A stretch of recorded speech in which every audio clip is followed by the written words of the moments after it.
Hi friends, ఎలా ఉన్నారు? అందరూ బాగున్నారా? లంచ్ ప్రిపేర్ అయిందా?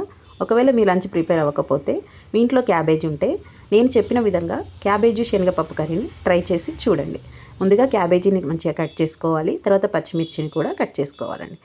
తర్వాత ఒక శనగపప్పుని కొంచెం గుప్పెడు తీసి వేడి నీళ్ళలో నానబెట్టుకోవాలి.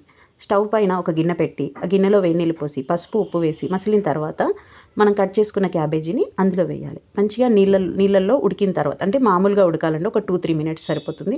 తర్వాత ఆ క్యాబేజీని మనం ఒక జాలీలోకి వేసి నీళ్ళన్నీ వడగట్టుకోవాలి. దాన్ని పక్కన పెట్టుకోవాలి. దాని తర్వాత ఒక బాండీ తీసుకొని స్టవ్ మీద పెట్టి వేడయ్యాక ఆయిల్ పోసి తర్వాత దానికి కావాల్సిన పోపు దినుసులన్నీ వేయాలి. జీలకర్ర, ఆవాలు, కొత్తిమీర, పచ్చిమిర్చి అన్నీ వేసి కొంచెం మగ్గనివ్వాలి. తర్వాత కావాల్సిన పసుపు కూడా వేయాలండి.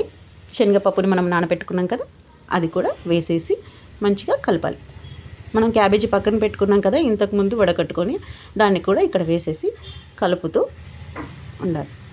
ఇలా కలిపిన తర్వాత ఏదైనా ఒక మూతని దీని మీద పెట్టుకోవాలి. అలా మధ్య మధ్యలో 2-3 మినిట్స్కి ఒకసారి కలుపుతూ ఉండాలి.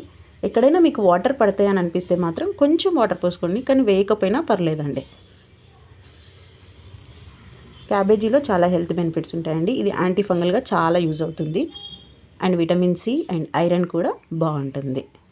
డైజెస్టివ్ సిస్టమ్ ప్రాబ్లమ్స్ ఉన్న వాళ్ళు కూడా క్యాబేజీని ట్రై చేయొచ్చు. బీపీ షుగర్ ఉన్న వాళ్ళు కూడా క్యాబేజీ ట్రై చేస్తే ఎలాంటి ప్రాబ్లమ్స్ ఉండవు.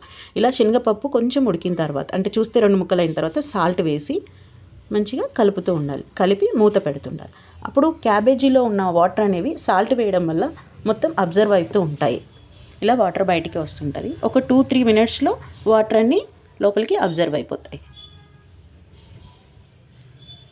అంతే అండి. ఇలా క్యాబేజీలో ఉన్న వాటర్ అంతా పోయిన తర్వాత మనం కొంచెం కొత్తిమీర తీసుకొని అలా వేసేసుకోవాలి.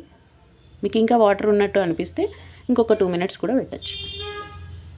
కొత్తిమీర వేసేసుకొని మంచిగా సర్వ్ చేసుకొని మనకి ఇష్టమైన చాలా బాగుండే టేస్టీ క్యాబేజ్ శనగపప్పు కర్రీ రెడీ అండి. దీన్ని చపాతీలోకి తినొచ్చు, రైస్లోకి కూడా తినొచ్చు. చపాతీలో తినేవాళ్ళు కొంచెం సాల్ట్ తగ్గించుకోవాలి. అంతే. Thank you for watching our channel. మీకు రెసిపీ నచ్చినట్లయితే కమెంట్ చేయండి. బాయ్.